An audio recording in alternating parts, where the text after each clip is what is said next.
ಎಲ್ಲ ಒಂದು SLC ಮತ್ತು ಸೆಕೆಂಡ್ PUC ವಿದ್ಯಾರ್ಥಿಗಳಿಗೆ ಈ ಒಂದು ವಿಡಿಯೋಗೆ ಸ್ವಾಗತ. ಈ ಒಂದು ವಿಡಿಯೋದಲ್ಲಿ ನಿಮ್ಮದು ವೆರಿ ಗುಡ್ ನ್ಯೂಸು. ಯಾವ ರೀತಿ ಅಂದರೆ, ನಿಮಗೆ ಕರ್ನಾಟಕ ಶಾಲಾ ಮತ್ತು ಪರೀಕ್ಷೆ ನಿರ್ಣಯ ಮಂಡಳಿ KSEB, ಕರ್ನಾಟಕ ಶಿಕ್ಷಣ ಇಲಾಖೆಯಿಂದ ನಿಮಗೆ ಗುಡ್ ನ್ಯೂಸ್ ಇದೆ. ಯಾವ ರೀತಿ ಅಂದರೆ, ಈಗಾಗಲೇ ನಿಮಗೆ ಟೈಮ್ ಟೇಬಲ್ನ ಬಿಟ್ಟಿದ್ದಾರೆ. ನಾನು ವಿಡಿಯೋ ಕೂಡ ಮಾಡಿದ್ದೆ. 2025 ಆ್ಯನ್ಯುವಲ್ ಎಕ್ಸಾಮ್ನ ಟೈಮ್ ಟೇಬಲು ಅಂದರೆ ತಾತ್ಕಾಲಿಕ ವೇಳಾಪಟ್ಟಿಯನ್ನು ಬಿಟ್ಟಿದ್ದಾರೆ. ಒಂದು 10 ಟೈಮ್ ಟೇಬಲು ಅದೇ ಫೈನಲ್ ಅಲ್ಲ, ಅದನ್ನು ಬಿಟ್ಟಿದ್ದಾರೆ. ಆ ಮೇರೆಗೆ ಒಂದು ಗುಡ್ ನ್ಯೂಸ್ ಇದೆ.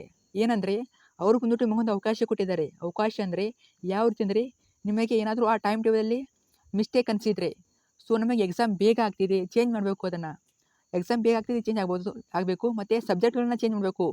ಫಸ್ಟ್ ಆದಮೇಲೆ ಸೆಕೆಂಡ್ ಯಾವ್ದು ಹಾಕಿರ್ತಾರೆ, ಅದ್ರ ಬದಲಿಗೆ ಬೇರೆ ಸಬ್ಜೆಕ್ಟ್ ಬರಬೇಕು. ಈ ರೀತಿ ಯಾವುದೇ ಆಕ್ಷೇಪಣೆ ಇದ್ದಲ್ಲಿ, ನಿಮಗೆ ಯಾವುದೇ ಪ್ರಾಬ್ಲಮ್ ಇದ್ದಲ್ಲಿ ಅದನ್ನು ನೀವು ಡೈರೆಕ್ಟಾಗಿ KSEB, ಕರ್ನಾಟಕ ಮತ್ತು ಶಾಲಾ ಮತ್ತು ಪರೀಕ್ಷಾ ನಿರ್ಣಯ ಮಂಡಳಿಯವರಿಗೆ ತಿಳಿಸ್ಬೋದು. ಯಾವ ರೀತಿ ಅಂತ ನಾನು ಈ ಒಂದು ವಿಡಿಯೋ ಹೇಳ್ತೀನಿ. ಖಂಡಿತ ಆಲ್ಮೋಸ್ಟ್ ನಿಮಗೆ ಏನಾದರೂ ಪ್ರಾಬ್ಲಮ್ಸ್ ಇದ್ದಲ್ಲಿ ಖಂಡಿತ ತಿಳಿಸಿ. ಆಲ್ಮೋಸ್ಟ್ ತಿಳಿಸಿ. ಎಕ್ಸಾಮು ಬೇಗ ಆಗಿದೆ, ಸ್ವಲ್ಪ ಡಿಲೇ ಆಗಬೇಕು, ಅಥವಾ ನಿಮಗೆ ಎಕ್ಸಾಮ್ಗೆ ಗ್ಯಾಪ್ ಆದರೆ ಬೇಕು. ಓದೋಕ್ಕೆ ನಿಮಗೆ ಸಮಯ ಇಲ್ಲ. ಒಂದೊಂದು ಎಕ್ಸಾಮು ಒಂದಾದಮೇಲೆ ಇನ್ನೊಂದು ಡೈರೆಕ್ಟ್ ಇರ್ತದೆ. ಅಂಥ ಒಂದು ಸಮಯದಲ್ಲಿ ಟೈಮ್ ಬೇಕು. ಒಂದೇ ದಿನ ಟೈಮ್ ಬೇಕು, ಆ ರೀತಿಯಾಗಿರ್ಬೋದು. ಮತ್ತು ಸಬ್ಜೆಕ್ಟು ವೈಸ್ ಚೇಂಜ್ ಆಗಿವೆ. ಫಸ್ಟು ಕನ್ನಡ ಇದೆ, ನೆಕ್ಸ್ಟು ಇಂಗ್ಲೀಷ್ ಆಗಬೇಕು, ಬೇರೆ ಸಬ್ಜೆಕ್ಟ್ ಇದೆ. ಈ ರೀತಿ ಒಂದು ಸಂದರ್ಭದಲ್ಲಿ ನೀವು ಅದನ್ನು ಹೇಳ್ಬೋದು ಅವರಿಗೆ. ಹೆಚ್ಚು ಜನ ಯಾವುದನ್ನು ಹೇಳ್ತಾರೆ ಅದನ್ನು ಕನ್ಸಿಡರ್ ಮಾಡ್ತಾರೆ. ಮತ್ತು ಎಕ್ಸಾಮ್ನು ಕೂಡ ಮುಂದೆ ಹಾಕ್ಬೋದು.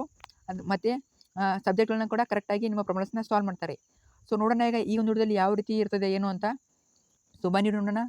ಈಗ ನೋಡ್ತಾ ಹೋಗೋಣ. ಇಲ್ಲಿ ಅವರು ಬಿಟ್ಟಿದ್ದಾರೆ ನೋಡೋಣ. ಮೇಲಿನ ವಿಷಯ ಹಾಗೂ ಉಲ್ಲೇಖಕ್ಕೆ ಸಂಬಂಧಿಸಿದಂತೆ 2024-25ನೇ ಸಾಲಿನ SLC ಮತ್ತು ದ್ವಿತೀಯ PUC ಪರೀಕ್ಷೆ 1ರ ತಾತ್ಕಾಲಿಕ ವೇಳಾಪಟ್ಟಿಯನ್ನು ಮಂಡಳಿಯ ಜಾಲತಾಣದಲ್ಲಿ ದಿನಾಂಕ 2/12/2024 ಪ್ರಕಟಿಸಲಾಗಿದೆ.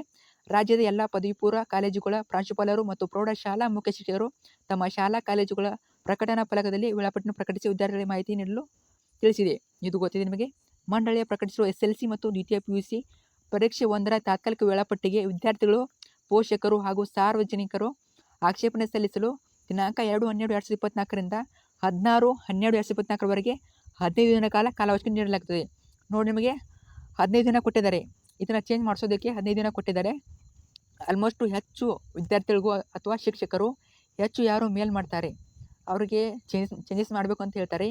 ಹೆಚ್ಚು ಜನ ಯಾವುದು ಹೇಳಿರ್ತಾರೆ ಅದನ್ನು ಚೇಂಜಸ್ ಆದರೆ ಮಾಡ್ತಾರೆ. 16/12/2024ವರೆಗೆ ಟೈಮ್ ಇದೆ. 15 ದಿನ ಕಾಲ ಟೈಮ್ ಇದೆ. ಅಷ್ಟರೊಳಗೆ ನೀವು ಮೇಲಾದರೆ ಮಾಡಬೇಕು. ನಾನು ಹೇಳ್ತೀನಿ ಯಾವ ರೀತಿ ಮೇಲ್ ಮಾಡೋದು ಅಂತ ಎಲ್ಲನೂ ಹೇಳ್ತೀನಿ. ಆಕ್ಷೇಪಣೆಗಳನ್ನು ಮಂಡಳಿಯ ಇಮೇಲ್ ವಿಳಾಸ chairperson KSEB@gmail.comಗೆ ಕಳಿಸ್ಬೇಕು. ಹಾಗೂ ಹಾರ್ಡ್ ಪ್ರತಿಯನ್ನು ಅಧ್ಯಕ್ಷರು ಕರ್ನಾಟಕ ಶಾಲಾ ಪರೀಕ್ಷೆ ಮತ್ತು ಮೂಲ ನಿರ್ಣಯ ಮಂಡಳಿ 6ನೇ ಅಡ್ರೆಸ್ತೆ ಮಲ್ಲೇಶ್ವರಂ, ಬೆಂಗಳೂರು ಇಲ್ಲಿಗೆ ನಿಗದಿತ ಸಮಯದೊಳಗೆ ಕಳುಹಿಸುವುದು. ನಿಗದಿಪಡಿಸಿದ ಕೊನೆಯ ದಿನಾಂಕದ ನಂತರ ಬರುವ ಯಾವುದೇ ಆಕ್ಷೇಪಣೆಗಳನ್ನು ಪರಿಗಣಿಸುವುದಿಲ್ಲ. ಹಾರ್ಡ್ ಪ್ರತಿ ಕೂಡ ಕಳಿಸ್ಬೇಕು. ಹಾರ್ಡ್ ಪ್ರತಿ ಅಂದರೆ ನಿಮಗೆ ಅದಕ್ಕೆ ಪ್ರೂಫ್ ಬೇಕು ಏನಾಗಿದೆ ಏನು ಅಂತ. ಅದನ್ನು ಕೂಡ ಸಲ್ಲಿಸಬೇಕು. ಇಮೇಲ್ ವಿಳಾಸಕ್ಕೆ ನೀವು ಕಳಿಸ್ಬೋದು. ನಿಮ್ಮ ಆಕ್ಷೇಪಣೆ ಮಂಡಳಿಯ ಇಮೇಲ್ ವಿಳಾಸಕ್ಕೆ ಕೂಡ ಕಳಿಸ್ಬೋದು. ನೀವು ನೋಡೋಣ ನೆಕ್ಸ್ಟು ಯಾವ ರೀತಿ ಸಲ್ಲಿಸೋದು ಅಂತ ಹೇಳ್ತೀನಿ ಈಗ.